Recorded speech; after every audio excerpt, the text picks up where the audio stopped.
Hello again, fellow audiophiles. I am Wave Theory, and I got to go to CanJam, New York 2025 last weekend. I shoot this video on the Friday after I get home from that trip, and so I thought I would take a few minutes and talk about some of my impressions from the show. What did I see? What did I think was cool? What are the things that I am excited about coming up in the near future? So stick around after shameless self-promotion to hear my rundown and summary of my experience at CanJam New York 2025. Hello. I'm one of the reasons that Wave Theory can't spend all of his money on audio gear. He wants you to know that your support is vital for keeping the channel running. So if you enjoy Wave Theory's bussin' review riz and no-cap review style and want to encourage him to stay in the basement so I don't have to listen to his dad jokes as much, like the video and subscribe to the channel. You can also send him a donation on PayPal or sign up for the Patreon. Links are in the description. Now on to the review. So this was my first CanJam, and it was a really fun experience. I'm glad that I got to go. If you are ever able to get to one in the future, I do recommend them. It was a really good show. It was a lot of fun to go around and just get brief demos on a bunch of different audio gear, hear a wider breadth of audio gear in one spot in a compressed period of time than I've been able to in the past. I mean, I do get to hear a pretty wide breadth of audio gear doing this reviewing gig, of course, but to have all of those different options collected in one place was a lot of fun. And then for me, like the biggest takeaway from the show and the thing that I personally enjoyed the most was just getting to meet the different people, right? There are numerous manufacturers and retailers and so forth whom I have only interacted with through email prior to the show. And so it was really nice to see a face and shake a hand and be able to put a face to that name and so forth and just establish that more personal connection. Then I was also able to extend my personal connections because I left with a virtual Rolodex full of new contact info from new companies, both manufacturers and retailers alike, to get possible avenues for more review gear to come in the future. So that's exciting. I'm looking forward to that. If you are one of those manufacturers or retailers whom I met for the first time and haven't had your gear in before, stand by for an email from me, because my task over this coming weekend is to sit down and go through that list and firm up those connections that I made. So that's going to be happening very soon. Okay, I also really enjoyed getting to meet a couple of other reviewers. Like I met Amos/Kurwong in person for the first time. I've collaborated with him before over video conference and on live streams that you've seen on YouTube. I can link to a few of them down below if you haven't seen them yet. But never met him in person, so that was fun. He is a fun guy and all that too. Likewise, Mark from Superstar Reviews, I got to meet in person for the first time. Had a brief conversation, but again, it's always nice to be able to meet these people in person. You only interact with through that. And of course, I also met Andrew/Resolve from Headphones.com and DMS and other members of the Headphones.com team. And so it's just always nice in this little reviewing community just to be able to say, hi, how are you? And just, you know, shoot the breeze a little bit and talk shop here and there. So that was a pleasant experience. They're all really nice fellows. Even though we don't always agree on things, it's just still nice to talk with someone who's just as passionate about all of this stuff as I am and as all of you are.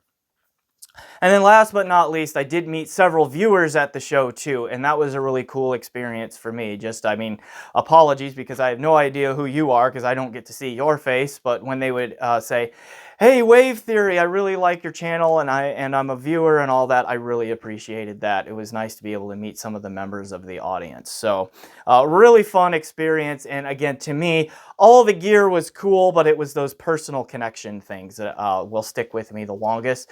So I appreciate the support of the community and the interaction that I got at the show and so forth. But you guys want to hear about my impressions of gear and what I think about some newer stuff that might be coming up in the near future. So let's get into that. And I want to make sure that it's understood up front here that if I give a sonic impression, that it is the firstest of first impressions here, right? So there are some caveats that come with that and some grains of salt that you need to take with those impressions that I give, because the showroom floor is often quite noisy. So particularly if I'm listening through an open back headphone or anything like that, a lot of noise comes in. And that can mess with the ability to really get a fine-grained impression in there. The time also, I don't get a whole lot of time with these things and all of that. And then of course, I can't really compare them directly to like similarly priced gear that I have in there to know whether or not they are fairly priced or anything like that. So those are some mitigating circumstances there. In addition, sometimes I was able to listen to my own music. Like I brought a DAP, my iBasso DX260. Sometimes I'm able to plug that in via USB to whatever DAC or whatever the booth that I was at was using, and hear my own music. And sometimes I was not able to. So like just unfamiliarity with the music, and then of course different combinations of signal chains that I've never heard working together before. So that's another step in there that's just like, hey, let's use a little bit of caution and just keep all of those potential caveats in mind. So I'm hoping to get everything that I name in here in for review at some point in time. It's a lot, so I won't get to all of it immediately, and get more firm positions and opinions formed on them as I do a full review. So just keep those things in mind. The order here is basically the order in which I heard them at the show, and unfortunately I cannot name everything in this video, so here are a few things that happened. So one of my earliest experiences there was at the Lake People booth. So these are the folks that make the Lake People amps, and then of course the Violectric and Nimbus brands in there. If I have photos of things, I'll flash them up on the screen so you can see them. I don't have pictures of everything. Okay, a couple of exciting things from the Lake People booth. They are releasing a new iteration of their G101 series amps. It's going to be the G101S. It's going to be $200 US. It's a single-ended amplifier. It uses a USB-C power input, but it comes with its own power supply in there that uses a USB connection, so you could upgrade your power supply if you wanted to on that. And they had a Fostex T50RP right there, headphone, to use as a demo for that. And you know, that's a notoriously power-hungry headphone, and that little amp had plenty of power, from what I could tell, to drive that headphone. Under their Violectric name, Lake People is also bringing out an HPA324 headphone amplifier that is due out in the late spring. They think April, May, somewhere around in there. It's going to be around $3,000 US. And they put VU meters on it, on the front panel, and they also brought their gain controls to the front panel as well, which I think is a nice touch. And then there is analog dimming on the front panel there, which includes the VU meters and then all of the LED indicator lights too. Like I met Fried Ream there. He is either the owner or the founder. Anyway, he's one of the more important folks over there at Lake People. And I had a really nice talk with him, and he like reached around and he like turned an analog dial on the back panel of that 324 unit that they had there, and I watched that dim and brighten the lights on the front panel, which I think was a nice touch. I also got a brief sound demo of it, which I thought was good. I mean, it seems like the classic Violectric sound is there, which is good. And I also heard that through a headphone that they were semi-advertising for there, and that is the Auribus Acoustics Sierra, which is about a $1,200 headphone. I'll put a link to their website down there, a California-based company. And that headphone right there is all 3D printed in its construction, except for the driver, I believe. But like the chassis and all of that is all 3D printed. It is incredibly light. And my first impressions of the sound are that it's very good. It's going to be like, it seems like it has a high probability of being one of the better, like low $1,000, you know, like $1,000 to $1,200 open back headphones out there. So I'm going to be reaching out to Auribus Acoustics and seeing if I can get a review unit in here, because I want to check that one out more. All right. I also got to hear the Abyss JOAL headphone, which is their new open back in there. It's about $1,900 US. Now, if you are familiar with my channel, you know that I haven't been the biggest fan of Abyss headphones recently, but my first impressions of the JOAL are that much has improved. Like, they made a lot of improvements. Like, the one thing I could definitely tell is that the fit and the comfort is a big upgrade over the Diana series anyway, and all that. Like, it was much more comfortable on the head, much more comfortable around the ear, felt like it stayed in place a lot better. And then I also like my first sonic impressions on that Abyss JOAL are that the frequency response is a lot more even, particularly through the mid-range. I perceived less shoutiness and honkiness and nasaliness kind of in the mid-range timbre with vocals and all of that.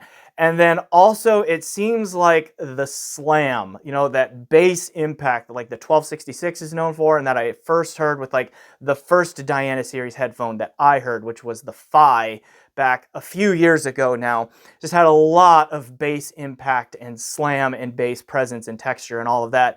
And it sounded to me, in my initial impression with the JOAL, is that that really came back as a feature of the sound in a way that I had not heard on like the Diana TC and the Diana MR, for example. So I had a nice conversation with Jason and Eric Skabinski there, and I said basically what I just said to you to them, and I got their contact info, and I'm hoping that we can work out getting a JOAL review unit in here so that I can see if those first impressions hold up in there. So I'm looking forward to that, and again, it really seems like they put a lot of effort and listened to community feedback on that headphone there. So I went to the ZMF display room as well, and ZMF doesn't really have a ton of new models that I haven't heard. And I mean, I have the Caldera open and closed here that I'm working on reviews for, and Zach sent me like 8 pair of additional pads to check on those things, so that's just gonna take a while, okay? But I had a nice conversation with both Zach and Bevan, met them in person for the first time. They were perfectly pleasant and fun to talk to there, and it was just kind of hilarious that it just looked like they shipped almost their entire warehouse to the show, because I think they had almost every wood type on display. There probably are photos of this on the HeadFi thread about CanJam, where you could just see just like a table full of what looks like dozens upon dozens of ZMF headphones and all the various wood flavors that they have in there. While I was in that room, though, I met a young man named Chris who has a new design, interesting design. First time he's bringing a certain kind of circuit technology, and I don't remember what it's called, to a headphone amplifier, and he makes a $2,000 US portable headphone amp.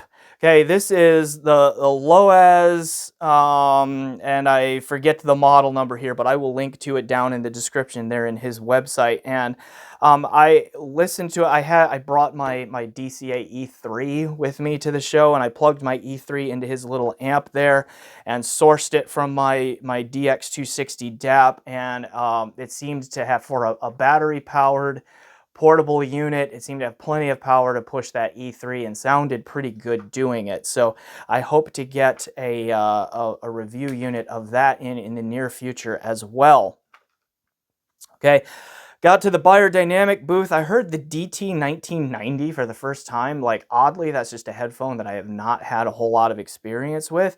And I thought the bass and the mid-range on that was really good. It does have the Beyer treble. Like, so if you don't like Beyer treble, you're probably going to not like that headphone. If you are fine with the Beyer treble, that seems to be one of the better expressions of the Beyer sound that I have heard so far out there. One of the things that I was very interested in, and this gets into the really high end, is the Audma HPA1 DAC amp. This is about $9,600 US dollars, right around in there.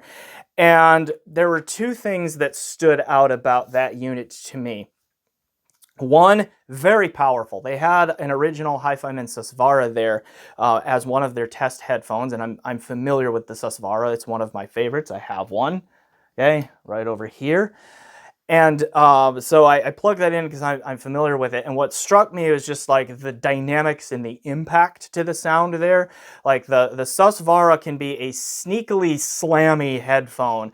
It's just a lot of people have probably not heard it do that because of amplifier issues and its power demand. But this gave it lots of impact and bass control and rumble and all of that. So that I appreciated there, like right off the bat. But then the other very interesting thing about this design was their take on something that's a lot like crossfeed, but isn't quite crossfeed. They use time delays instead of some phase delays and all of that in there, and those are 2 different ideas in there, which like, and anyway, what that did was really help with like the stereo imaging, right? And it made it sound more like a 2-channel like speaker listening experience. The owner there, Caesar, I forget his last name. Anyway, he was thrilled when he saw my name was Wave Theory, and we got to talking a little bit. And like I was like, yeah, I'm a physics professor, and so he went and gave me a deep dive on the tech and the theory behind what he's trying to do with that not quite cross-feed kind of thing. Okay. And so forth. But anyway, the demo that I got, he chose a song that he thought demoed the results very well. It was Year of the Cat by Al Stewart was the track there. And the intro to that song has a piano that is hard panned into the left channel. And when the not quite cross feed was off, you just got that effect where it was all over here on the left-hand side, putting that odd feeling pressure on the ear that you get when everything from a headphone comes out of one side and your other ear doesn't hear it at all. Okay, and it moved that piano from like way over here and uncomfortable to kind of like over here and a lot more comfortable and a lot more natural sounding. And then it also just kind of filled out the center image and just made it sharper and more 3D and all of that kind of stuff. And it like allowed the vocal to kind of hover in front of the music performance without sounding unnatural to me, like in the way that a lot of like, 2 kilohertz frequency response games can do. So I was really excited about that. I asked if I could get a review unit. He barked something in Italian at one of his employees who took down my information. So fingers crossed we'll be able to get that worked out. I can't guarantee it though, of course. All right, the HFA Dahlia, HiFi for All. This is a new-ish company, I believe, in there. They have a really interesting open back dynamic driver headphone for $879 USD, where the ring that supports the pad on the ear cup intentionally has different size holes drilled in it, different size and shape holes drilled in it that are resonating chambers. And they have 2 different configurations of resonating chambers on there to change the frequency response of the headphone from here and there. And so I'm very intrigued by that approach, and I hope to get one of those in here for review as well. Okay, I got to hear the Headamp CFA3 amplifier, pushing both an original Susvara and a Susvara unveiled. Now, I have not had the privilege of getting the Susvara unveiled in for review yet. HiFi Men says they are working on getting me one. It's just that the stock on that, they are having a hard time keeping it in stock. So when the stock catches up, that they have a unit to send me, I will get one. So that was my first experience with that one, but I mostly listened to the OG Susvara to hear the CFA3 just because I'm more familiar with that. And that sounded really good too. That sounds like an amp that's got a lot of power and control behind it, but is also very refined and very like 3-dimensional and holographic in its sound. So yes, I'm gonna try to get one of those in for review as well. Okay. 2 things I'm going to lump together here are E-stats that don't necessarily sound like E-stats. And those would be the Audeze Carbon 2 and the Dan Clark Audio Corina. I got to hear both of them there at the show for brief demos. And I was just really impressed by like the warmth and the fullness and like the bassiness, the impact of the bass for both of those headphones. E-stats have had a reputation, and I think deservedly so, of being like a little brighter leaning, not having a whole lot of bass presence, like being very fast and textured in the bass, but not really full and present in the bass. So they lean brighter, and then they also have a drier sound to them in that they shut down the decays a little bit quicker than like dynamic driver and planar magnetic driver headphones often do. But the Carbon 2 and the Corina didn't seem to be doing that a whole lot. They really sounded a lot warmer, fuller, and like honestly, like particularly the Corina, closer to a Harman tuning on there. Although they both definitely got closer to a Harman tuning than most E-Stats do. And I'm not saying the Harman tuning is either good or bad generally. I'm just saying that these are E-Stat headphones that have a very different and non-stereotypical E-Stat sound to them that I am very intrigued by. So because I have an LTA Z10E here, amp here at home, which can drive a lot of planars, including those two, or excuse me, E-Stats, including those two quite well, I'm going to be kicking those tires there at Audeze and Dan Clark Audio, trying to get those in for review so that I can put them through their paces, because I'm definitely intrigued by those. All right. Spent some time at the Fiio booth as well. They are going to be releasing a new planar flagship headphone later on this year. I couldn't quite get a firm date out of them, but it's called the FT7. It is an open back planar, and it is very open. Like, one of the impressions that I had of it when I picked it up and looked at the back panel of it is that it is like Hi-Fi Man levels of open, where you just have some horizontal bars across the back of it, but you can see the driver pretty clearly in there. So like a very open back kind of open there too. And that unit, I first listened to it directly powered off of my DX260 DAP, and I wasn't fully impressed on that, but then I plugged it into their K17 DAC amp, which I am working on a review for. I have a K17 here at home. Okay, and so that review will be coming up shortly. But I listened to that FT7 headphone through that, which has more power and all that, and then the FT7 sounded really good.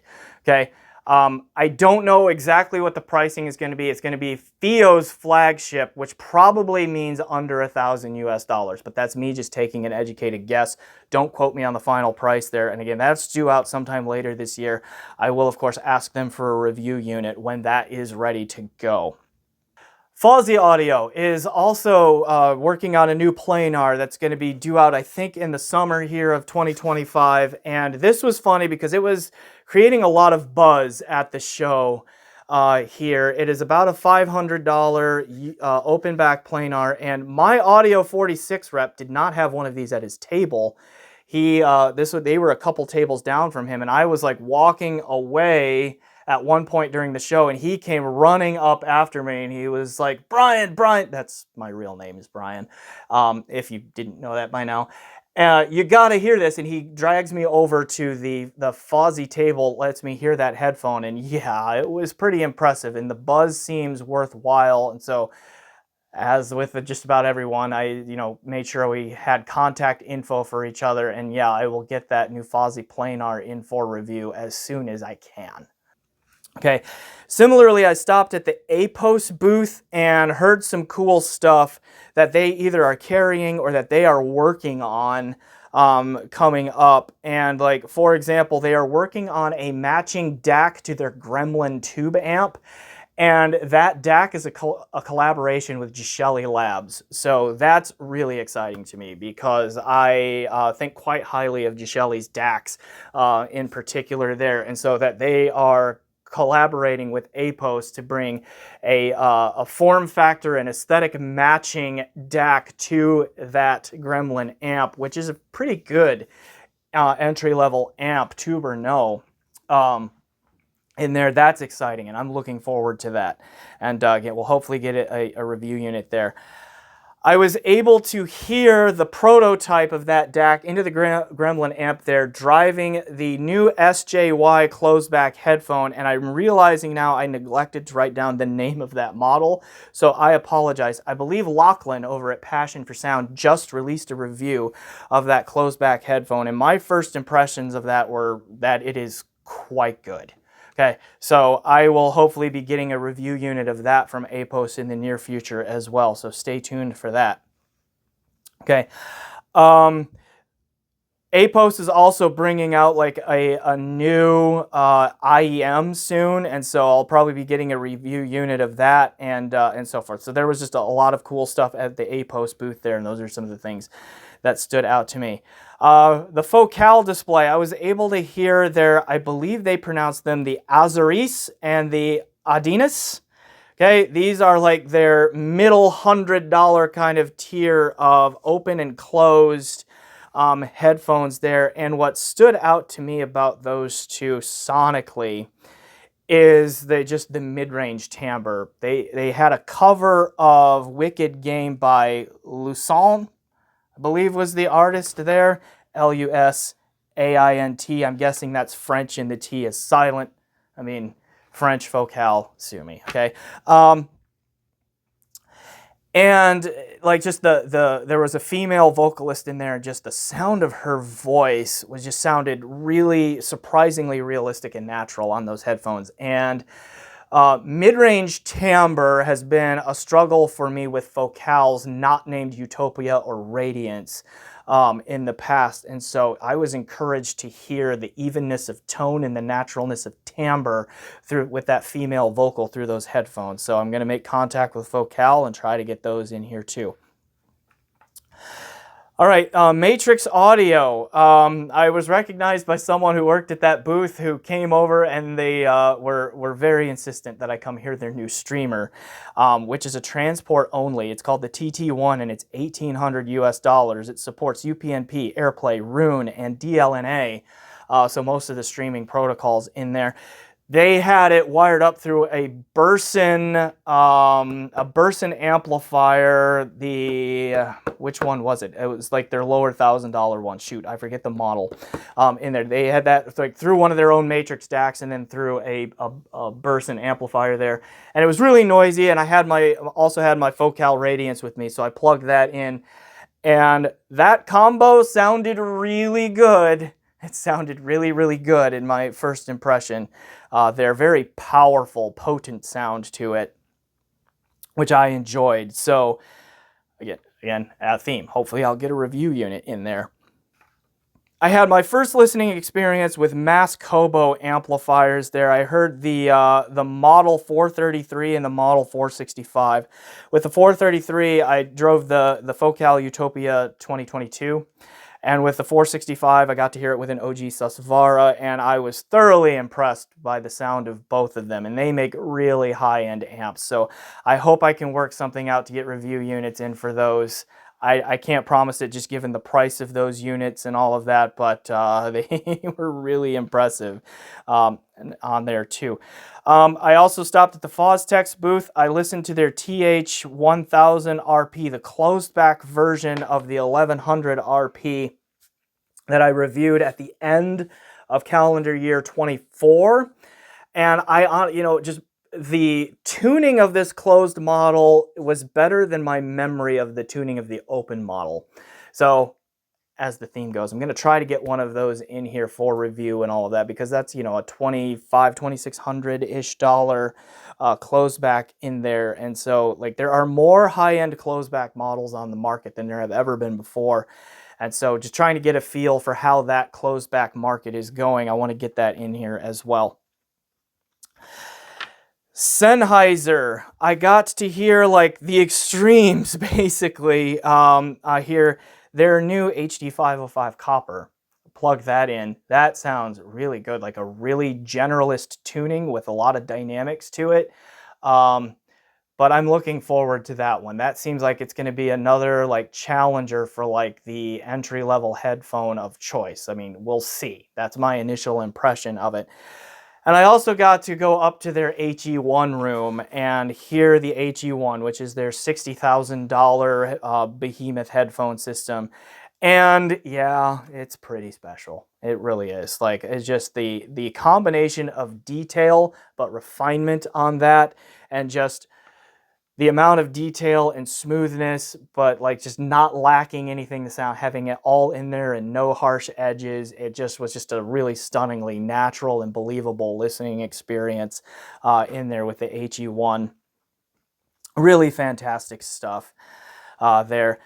I also got a brief listen to Audio Technica's Narukami tube amp. This is their $108,000, kind of concept tube amplifier through both the Narukami ATH-AW KG, which I have a review for, but also their ATH-W 2022 closed back headphone.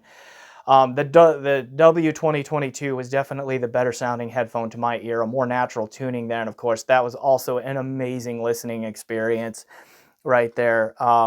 I mean, I don't know what else you can say when you're talking about a $60,000 headphone system or a $108,000 headphone amp, other than it's just, they are listening experiences unlike any other, right? And so forth. I got a brief taste of the RAAL Immanis headphone in there, and I'm on their list to get review units of their stuff. So that will happen at someday. Someday I'll get that in there. So really cool stuff there. So yeah, it was a great show. I had a great experience. Got to hear a lot of cool things. And again, for me, as cool as the gear was, and it was very cool, I was still the best part for me was the people, right? It was that sort of thing. So yeah, thanks to HeadFi for putting that show on. Thanks to all of the exhibitors who were there. It was a really good show. And then of course, thanks to the community out there for supporting me. Thanks to all of you who said hi. I did really enjoy getting to meet you. And I hope I was not a disappointment in person. So yeah, so we'll go ahead and leave it there. There's my rundown of my experiences of HeadFi or CanJam New York 2025. Thanks for watching, everybody. Enjoy the music.